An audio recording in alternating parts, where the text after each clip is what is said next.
Hey folks, Scott here, coming to you with another movie review. Yeah, it's been a while since I've done them, so I apologize for that. It just shit's been going on lately, but what can you do? Anyways, I'll get right to it. I'm doing the film review of the 1989 classic Bill and Ted's Excellent Adventure. And the film's directed by Stephen Herek. He previously had done Critters before doing this film, surprisingly enough. And I have that Blu-ray set of Critters, of all four films specifically. And speaking of what you just saw here, this is the Shout Factory Blu-ray, which includes Bogus Journey as well, as you can tell. And I'll even prove it to you. Here's the disc 1 of Excellent Adventure. You can tell. Here's disc 2 of Bogus Journey, and this is the features disc. It's got a fair amount of features on there, but I'll get more in depth when I get to it. So, anyways, like I said, the film is produced by Scott Krupp, if I'm pronouncing him correctly, and Michael S. Murphy and Joel Soisian. The film was written by Chris Matheson and Ed Solomon. They would also write the sequel as well. And the film stars Keanu Reeves, Alex Winter, and George Carlin. And so basically you have this plot that follows these two high school slackers in San Dimas, California of 1988. And they're basically trying to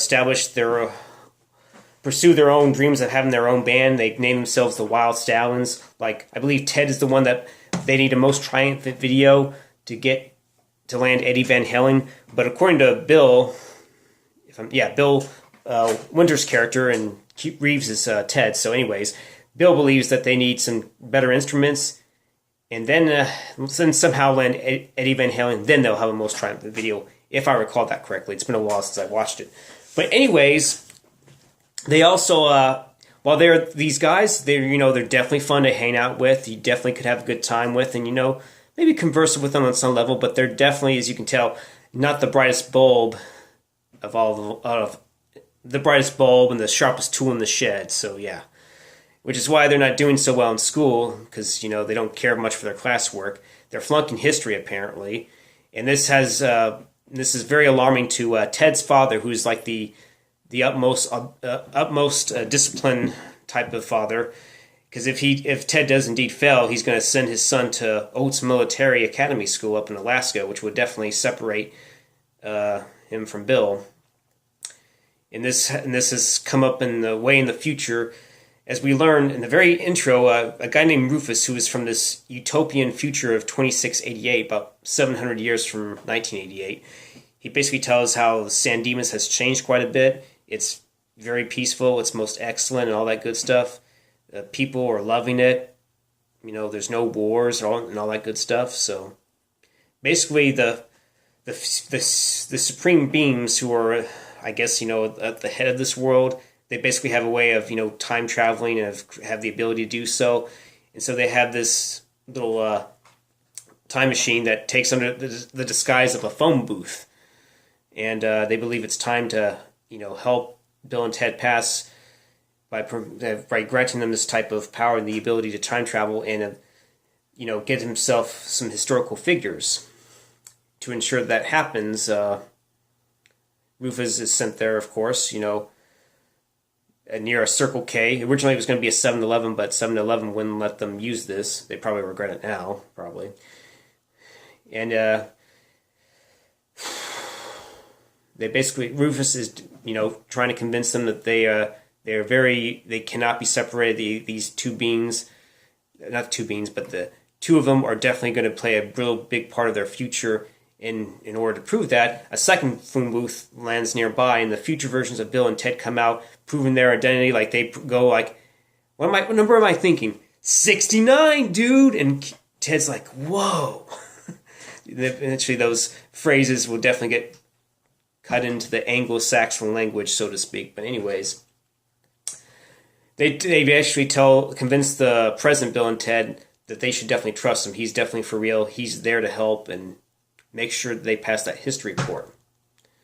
And Rufus kind of, tours them, like they time travel to a place in Austria in 1805 where there's a battle going on with Napoleon commanding the French army and assuring that the machine actually works. Somehow Napoleon notices through a telescope Bill and Ted, about to leave, and he actually orders one of his army men to blow it up, but somehow an explosion happens and he's thrown in and he's caught in the wake of the time booth, and eventually he lands by Ted's house. And what was I going to say? Basically, another phone booth drops down for Bill and Ted to use, and Rufus goes in that one phone booth and tells them that they're on their own. They should be able to figure it out by now. All they have to dial is there's this little booklet and go wherever it is they want to go in time, pretty much. So since Napoleon landed by, they actually have him stay at Ted's house and has Ted's younger brother Deacon watch over him while Bill and Ted decide they're going to grab some other additional figures. They next go into the Old West of, I guess 1879, but I could be wrong. And they encounter Billy the Kid, playing a little poker, and one of the guys accuses him of cheating, but they basically engage in a fight, and Bill and Ted get caught in it, and they eventually help Billy the Kid by doing the little, stepping on the foot, pulling down their hats and all that. Eventually, they earn the trust of, like I said, Billy the Kid, and they escape with him. They also go back to 410 BC, if I'm not mistaken, and encounter Socrates, or Socrates as they call him. And they eventually, they of course bring him along, and they go into the 14th century medieval England, where they decide they're going to get some other historical figure. But unfortunately, Ted catches the eye of the princesses, and this also, Bill also follows suit as well, and they decide they want to encounter them as well. And along the way, they do a little horseplay where they're in the knight's armor and stuff like that. And eventually, Ted falls down the stairs, and apparently one of the guards or whoever stabs it. And thinking that Ted's dead and all that stuff, he tells him, "You killed Ted, you medieval dickweed!" And they start engaging in a battle, but luckily Ted's of course revealed to be alive, and he knocks the guard out and whatnot. And they eventually meet the princesses, and they both are enamored with them. They also want to take them with them, but unfortunately it's too late. They encounter their father, and of course Bill says, "Oh, how's it going, Royal Ugly Dude?" And the guy's just not amused, and eventually he wants to know what they are, and he's like, "I am the Earl of Preston," because, Bill has Preston's his last name. And then, of course, Ted says, "Well, I am the Duke of Ted." And, of course, the old king's not impressed. And he's like, "Put them in the Iron Maiden." And the girls are like, "What the?" Or shocked. But, of course, Bill and Ted, being the dimwits they are, they're like, "Iron Maiden, excellent!" And they do their little famous air bass. And, of course, the king says, "Execute them." And they both say, "Bogus." And just when they're about to be beheaded, it turns out it's actually Billy the Kid and Socrates. They rescue them, and they eventually get out. And while they're going through the circuits of time, they actually end up encountering the supreme beings and all the people that actually worship Bill and Ted in the future, which is actually a cool scene.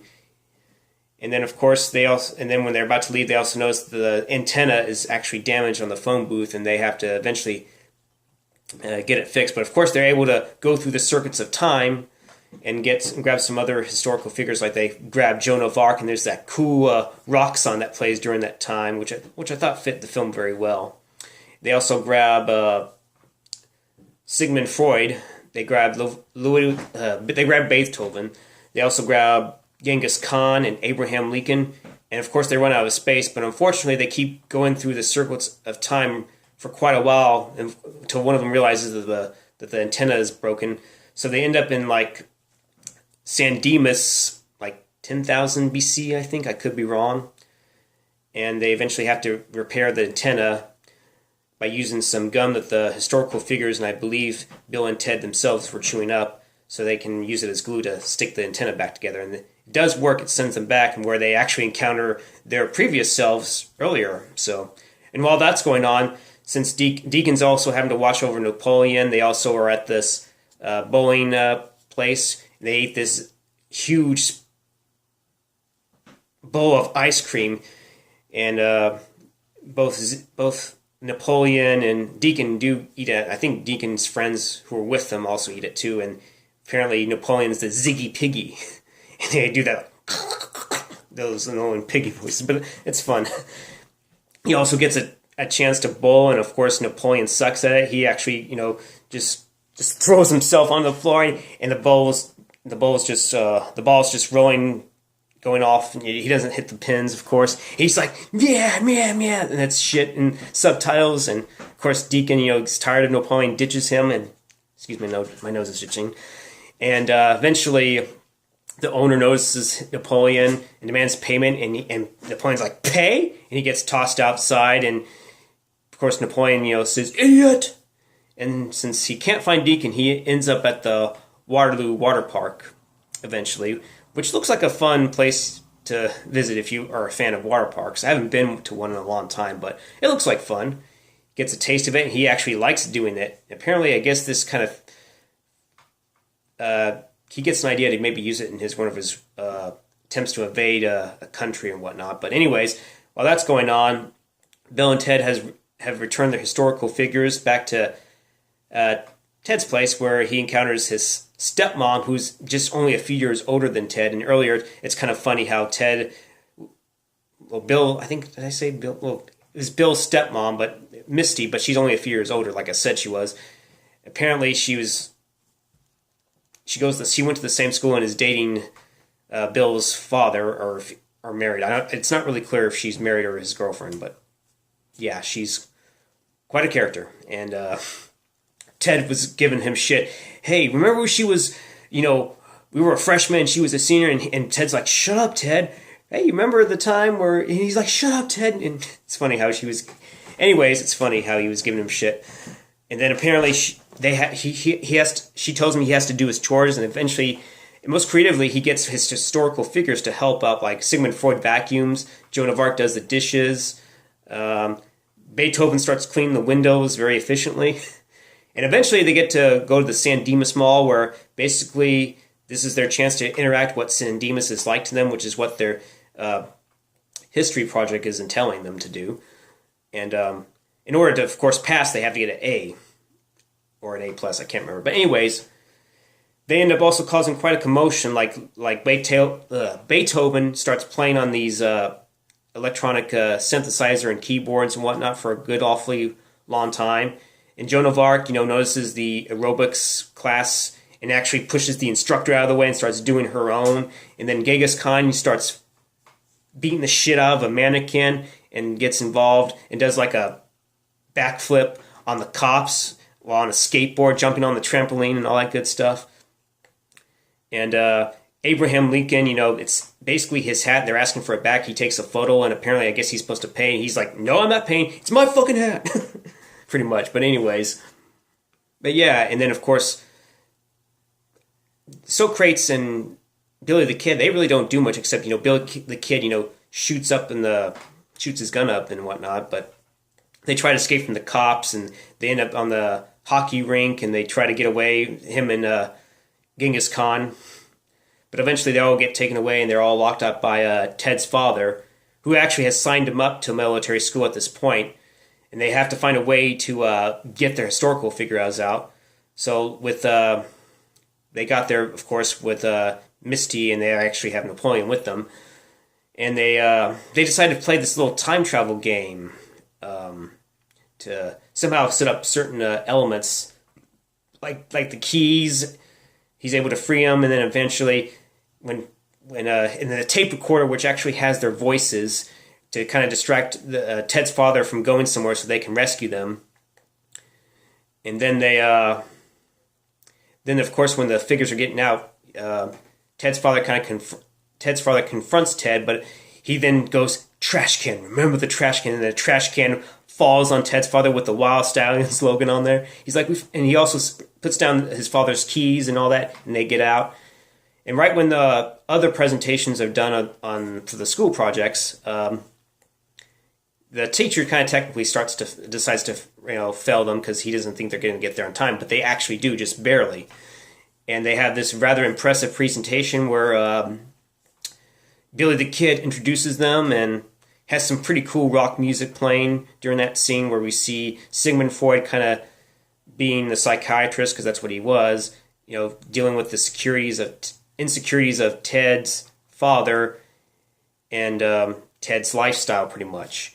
And also we have a scene where Socrates is basically telling how he loves stuff like baseball, and and overall loves San Dimas. And also, Genghis Khan does this little impressive sword spin move, which is actually Al Leon's own sword that he got. He kind of explained the special features. Then we see Napoleon try to have these little green and red figures, detailing how he's going to invade this country and whatnot. Of course, Bill thinks it's not going to work, and he actually uses the sword and swipes them away and says he's rather confident that he's going to get the job done. So there you go.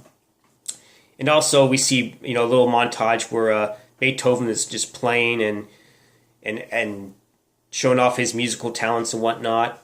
We don't see Joan of Arc do much. I just remember that Joan of Arc plans to... I take it back. We see Joan of Arc, doing a little sword fighting with Ted, showing that she plans to have some kind of aerobic program that will increase the athleticism of her troops, pretty much.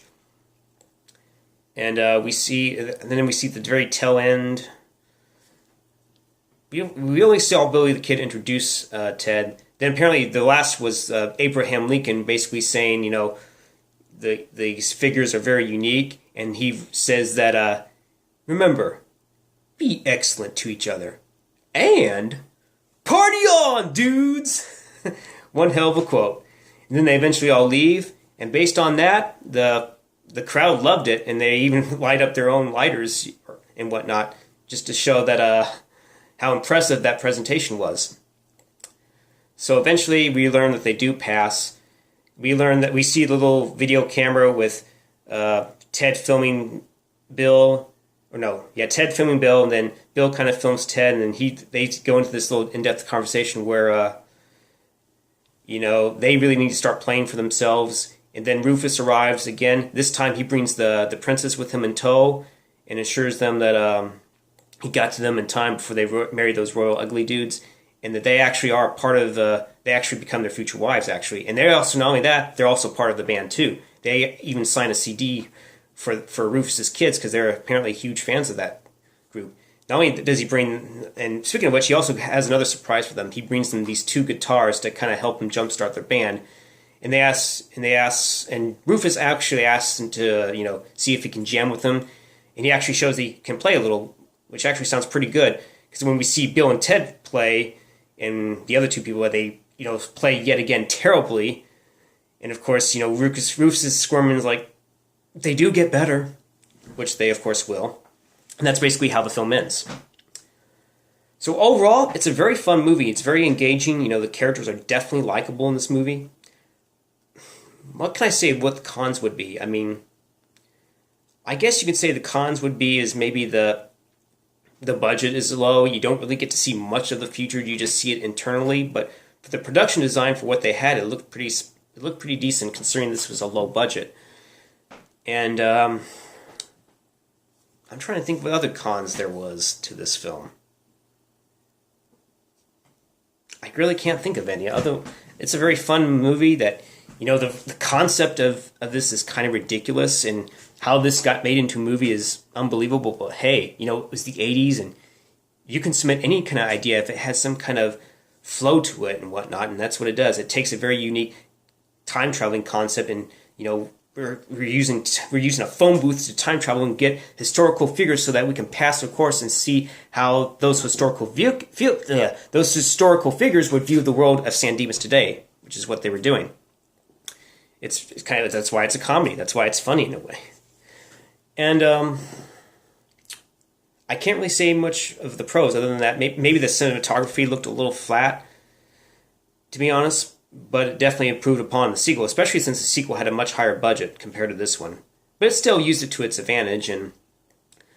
But anyways, I guess the pros were definitely all the actors are likable, the characters are relatable, even though they're definitely not the sharpest tool in the shed, for sure. The Abraham Lincoln guy looked like Abraham Lincoln. They did a good job on that. Everything looked legit. Everything was taken with great care and patience. And Alex and Keanu definitely had good chemistry. It's great that they did the sequel. And apparently a third one's going to come out either this year or next year. I just hope they don't try to force any of the SJW bullshit politics into that film. And it's if you haven't seen it, definitely give it a watch. Because I can't really say anything bad about this film and whatnot. And it's just a very fun and engaging film that, hey, they coined so many phrases like excellent in the airbase and bogus, or we were about to funk most non-heinously. But yeah, it's just a great late 80s film. Still holds up to this day. And sadly, they probably would never do a film like this other than if they really are going to do the third one. So, but yeah, would I recommend it? Most definitely. Give it a watch. Rent it on YouTube. Buy the Blu-ray like I have, and there you go. It's a most triumphantly excellent movie. Anyways, I'm gonna end it right here. And if you like what you saw in this review, click the like button and subscribe. And I will be reviewing the sequel, Bogus Journey. Very underrated sequel. Apparently got hated on, and it doesn't deserve it, definitely. So, but yeah, well, folks, I'm gonna end this review, and I will see you in the sequel to the Bogus Journey. So, there you go. Later.